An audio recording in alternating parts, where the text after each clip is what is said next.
Hello, everybody, and welcome to the opening tee, or should I call it the Fit in the Form podcast, or maybe a dual podcast for both this week.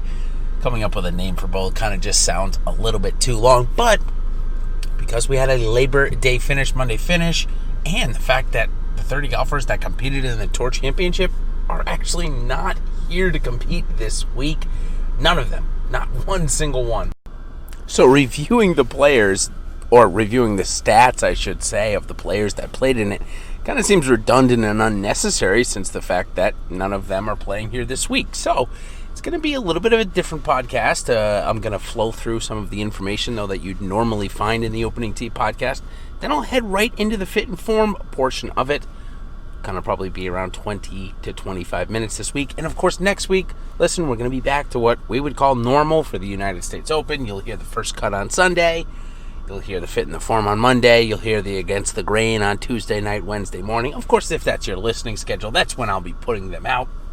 But here this week, we've got a combined first one, the Opening Tee and the Fit in the Form podcast. That is going to give us our first two, or our first part of the Awesemo Golf podcast series for the week. All right, so I've talked for about a minute now about the housekeeping stuff, so let's jump right in as we start off with our foursome of facts from last week.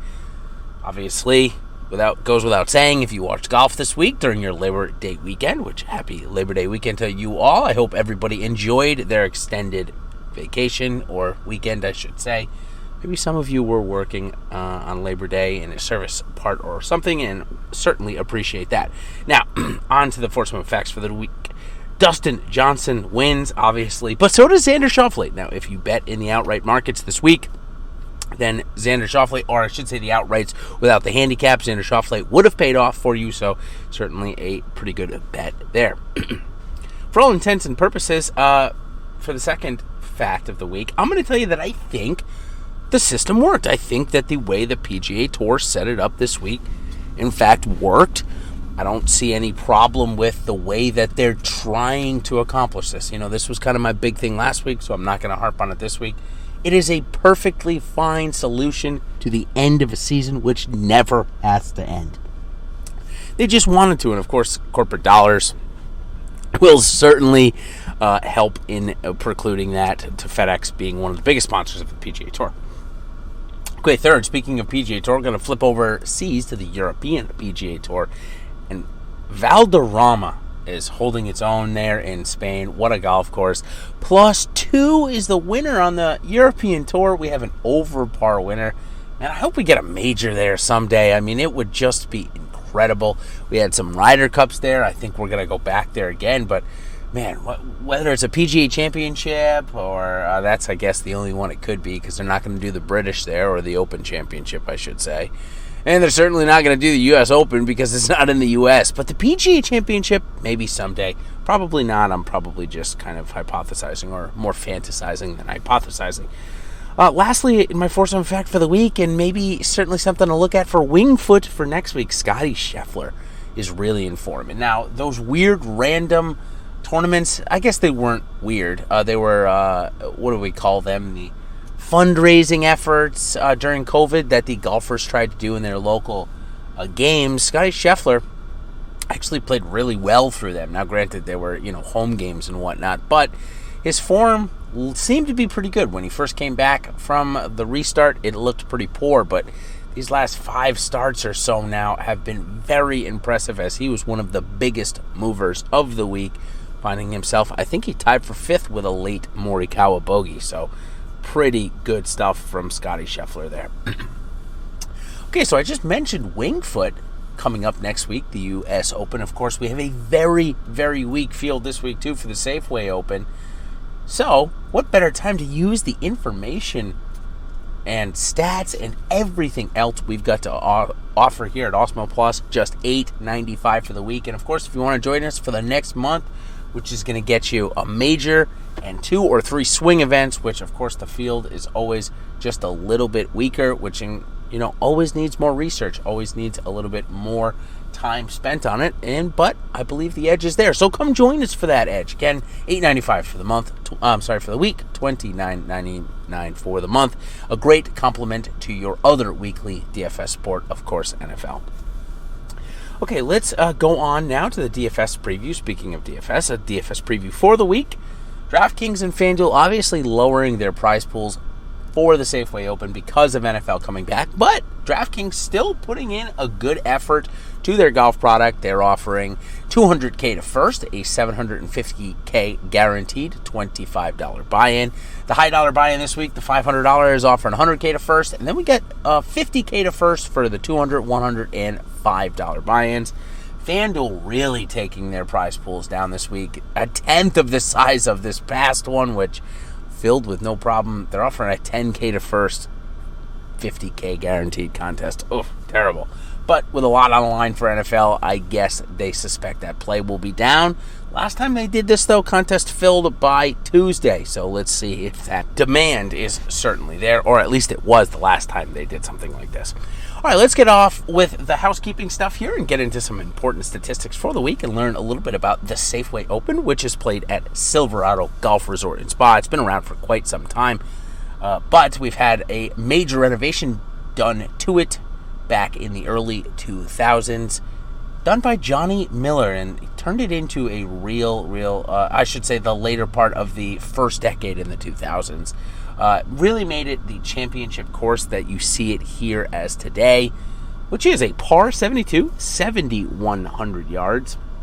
In terms of difficulty, average round last year was just about 3/4 of a shot under par. It ranked 19th out of 40th in terms of difficulty on the PGA Tour for the 40 courses played in 2020. It was one of the 40 courses played over the last year. Should have been obviously quite a bit more, but missing 2.5 months and 10 tournaments, that's what ends up happening. The holes break out at 4 par 3s, 240 yards, 212, 182, and 189. Got 10 par 4s. None of them over 450, though. So par 4s, 400 to 450 efficiency scoring this week. One of those weird stats that might be important. 436, 424, 407, 417, 360, 422, 458, 412, and 375. 375, though, that one can play much shorter at times as well. 4 par 5s, 538, 557, 571, and 575. With that being said, before I move on to the grass types, which is bent and POA, a mixture of both, of course, for showdown purposes, obviously, we want to try and find those birdie streaks. One of the birdie streaks that will be available is 16 through 18. It's a par 5, those last two. So 571 par 5, that very short par 4 that I just mentioned, somewhere in the 350 to 375 range. Finished off with a 575 par 5 on 18. So 5, 4, 5, all very scoreable. And then if you make the turn to 1, too, if your guy starts on 10, you turn to 1, that is also not that hard of a hole, too. So definitely a better chance at a streak going on the backside. Maybe not starting on the backside, but certainly a better streak opportunity on the backside. Okay, just mentioned that it is a bent POA mix. And now let's turn a little bit to see about our efficiency stats. If you struggle to hit the fairways, then this is the tournament for you, let me tell you. The tournament averages around 53%, which makes it rank 42 out of 43 hardest on the PGA Tour last year. This is a little bit in large part due to the fact that driving distance was one of the longest by average. So what does that mean? Well, simply it means that more drivers are hit, and when more drivers are hit, it's likely that accuracy is down. I mean, the two obviously go hand in hand. Certainly, some people are very, very consistent with their driver, but overall, on the whole, the more you take driver out, the less the accuracy is going to be. So what does that mean for approach to the green? Well, a shorter course that has a lot of drivers off the tee, listen, it's bound to make the greens more accessible to hit. Just about 69% of the greens were hit in 2019, ranking it 16th out of 43, and that was in 2019. That's the numbers that I pulled. However, I looked at other years, and they're really all similar in this course, so that's why I just took the 2019 number since it was the easiest to obtain.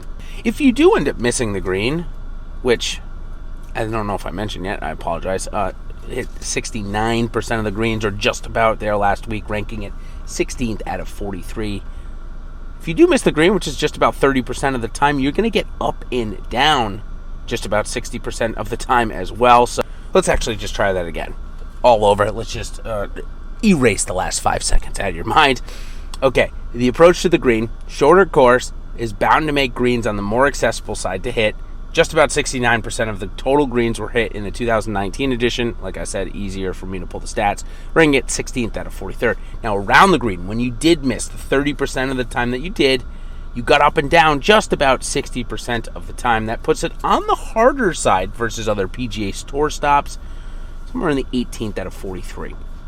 Now, once you're on the green, the overall putting average, which I think it's very important to say is it's really tough to look at this statistic because the beta between the PGA Tour courses that are played is about 0.2 of a stroke. So the lowest putting average or overall putting average was somewhere in the 1.51 range, and the highest was somewhere in the 1.77 range.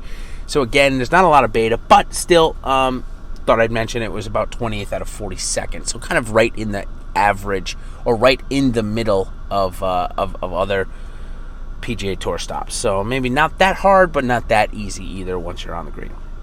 Okay, what are the stats that we want to be looking at for this week? Certainly, if you can get hot off the tee or on the approach and be lukewarm in the other. So I'm talking about gaining somewhere about, on average, stroke and a half off the tee or on the approach, and gain about a quarter of a stroke to a half a stroke with the other stat, has been a recipe for success here. Certainly with Brendan Steele, Emiliano Grillo, Cameron Champ, all have followed suit in what I just suggested. Okay, so let's talk about some of those golfers that might be able to do that as we move into our fit and form. I'm going to start off with the top 10s. So what I'm looking for is, my recent form is going to go back 10 to 12 weeks, not quite all the way back to the Charles Schwab, somewhere close to there though. Here's a name that we'll talk about maybe a little bit more as the week goes on, Bryson Nimmer. Now, this guy has made the most out of the local IQ series. If you're not familiar with the local IQ series, it is the PGA Tour's tournament that they put on for all the golfers that would have been playing either on the Latin America Tour, the Mackenzie Tour, or PGA Tour China that were here in the U.S. and wanted to compete. And this guy, Bryson Nimmer, has gone out and dominated. He's got a couple of wins, a couple of other 14th place finishes, and another top 5 there. So a really good showing by him. Now, granted, he's playing against guys that, haven't quite made the PGA Tour yet, so it's not like the competition has been great, but still, no matter where you do that in, whether it's the Euro Tour, Korn Ferry Tour, the local IQ series, or even the mini tours, you're still playing good golf. That doesn't always translate onto the PGA Tour, of course, but you're still playing good golf. A couple of other guys that we want to mention that have multiple top 10s here in the last 10 or so week. Phil Mickelson. Now, obviously, one of those top 10s is his win on the Champions Tour in his first ever start over there, which is great. Good for him. Wonderful. I don't know if we should count it, but I thought I'd mention it anyway. Of course, he came second at the FedEx St. Jude as well. That was a very good finish. A couple of other guys that have actually done it on the PGA Tour there a couple of times. Scott Stallings, Kevin Streelman, as well as Troy Merritt, Emiliano Grillo, Maverick McNeely, and Ryan Armour. A couple of other guys that have done it on the lower tours, Ben Martin and Sahith Theegala, who is also in the field again. When we switch over to top 25s, Christopher Ventura, Doc Redman, Joel Damon, and Taylor Gooch are the only other golfers with at least 4 top 25s in the last 11 weeks. Another 12 golfers have 3, including Eric Van Rooyen, new member of the PGA Tour, Brendan Steele, Sam Burns, and Sepp Straka. Now we move on to cuts. 6 golfers have made all their cuts in the last 10 weeks. A couple of them have only played once or twice. One of those guys, though, is Brendan Steele, who we're about to hear a little bit more of when we switch over to course history at TPC Silverado.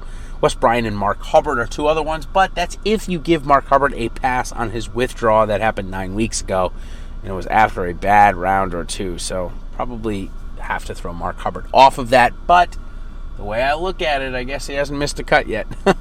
We switch over to the negative side. 111 golfers have yet to record a top 10 in the last 11 weeks. A staggering number, really, to be honest with you. A few names here that might surprise you. Jordan Spieth, obviously. Wyndham Clark, Sam Burns, Carlos Ortiz, Rafa Cabrera-Bello, and Brandt Snedeker I like my bunch there to break out of that top 10 pack this week. That gives me what? 1, 2, 3, 6 names. I like that. I'll take that. Maybe it'll even be Spieth this week, as 53% of the fairway is right around his driving accuracy anyway. So if the field is hitting less fairways, then he should have a leg up on the field there, because he's probably better at most other statistics than most other golfers in this field, including on the approach. So maybe that'll help him this week. When we look now, other top 25s, that number shrinks to 74 golfers in search of their first top 25 in the last 11 or so weeks.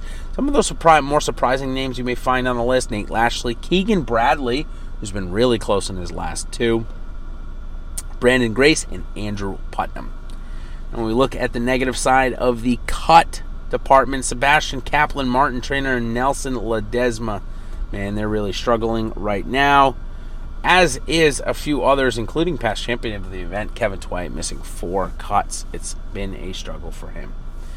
Okay, let's go over to TPC Silverado now and learn about, not TPC, I don't know why I say that, Silverado Resort and Spa out there. It's been around for a while. Let's learn about some history going on. Only 2 golfers in the field of 156 have multiple top 10s here in the last 5 years. Both are playing pretty good golf right now. Brendan Steele and Phil Mickelson are those 2 guys. Top 25s, 3 other golfers joined Mickelson and Steele, with 3 top 25s here in the last 5 years. Brent Snedeker, Ches Reavie, and Harold Varner III. 4 golfers have played all 5 times in the last 5 years and made the cut in each of them. Steele, Varner, and Reavie are joined by Fabian Gomez. Bud Cauley is 4 for 4.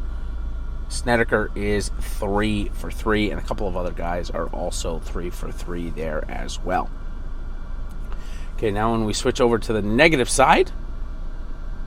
Of things, of course, with only 2 golfers having multiple top 10s and a couple of other people not really playing well here, it's going to be plenty of players, 122 to be exact, that'll be in search of their first top 10 here at Silverado North Course. Of these golfers, Lucas Glover, Kevin Shulman, and Peter Malnati have played it all 5 times. In fact, each of them, however, though, do have a top 25 here, so all is not at least that bad. But all is pretty bad in Napa for John Huh, who's missed 4 cuts in the last 5 tries. Robert Strepp is yet to make a paycheck, going 0 for 4. So now we'll move on to our fit and form golfers that we saw come up in both of the course fit and recent form. 3 golfers have done that this week. Brendan Steele, he's had a bit of a resurgent year, starting all the way back at the Sony Open, where he lost in Cam Smith in that playoff. But still, other than that, a pretty good year for Steele, getting all the way to the BMW Championship. Phil Mickelson has had spurts of great golf as a 50-year-old. He's had a couple of top 10s here in the last 5 years, plus a couple of top 5s in golf tournaments that he's played in the last couple of weeks. And the last guy, Harold Varner. He's the only golfer mentioned in both the positive side on both the course history and recent form. He's got a top 10 in the last couple of weeks and 3 top 25s here at the Safeway Open. So, pretty good start for him. Now, let's go on to our last part of we'll call it the Opening Tee Fit and Form podcast this week, the strokes gained portion. So, stroke gain total here, Kevin Streelman leads with 7 starts in which he's gained over 2 strokes total. A couple of other guys have 6, including Jordan Spieth and Cameron Tringale, as well as Joel Damon and Sam Burns have 5. So definitely golfers that you want to target in your GPPs this week. Certainly high upside, gaining 2 strokes total that number of times versus the field. And when we switch over to strokes gained tee to green, Harold Varner and Kevin Streelman, each with 6 starts that ended up in over 1.75 strokes gained tee to green. Siwoo Kim and Luke List have gained 1.25 strokes tee to green 3 times over the past 10 weeks. Harold Varner, Shane Lowry, Keegan Bradley, and Doug Gim have all done it twice, interestingly enough there. I forgot to mention on the strokes gained total side the last 8 weeks, Taylor Gooch has gained 1.25 strokes 4 times. Siwoo Kim and Ches Reavie have done it 3. Now when we go to strokes gained off the tee, Jonathan Vegas, he's gained over a stroke at least 7 times in the database. 3 others have only done it 5 times. That's Harold Varner, Doc Redman, and Sam Burns. Last 8 weeks, however, man, this is crazy. Last 8 weeks, I only found 3 golfers that have gained at least a stroke off the tee in one start, let alone 2, 3, or 4. Sepp Straka, Russell Knox, and Beau Hossler. 3 random names there. Emiliano Grillo, Patrick Rogers, Taylor Gooch have 4 times in which they've gained over a quarter of a stroke. So not really that hot off the tee, but consistent more like it, which might be fine if any of the 4 of those could find their irons here this week. Speaking of irons, Emiliano Grillo, he's the only golfer to have gained at least 1 stroke 10 times or more. Doc Redman, Kyle Stanley, Russell Knox, Jason Duffner, Cam Tringale all have done it 8 times.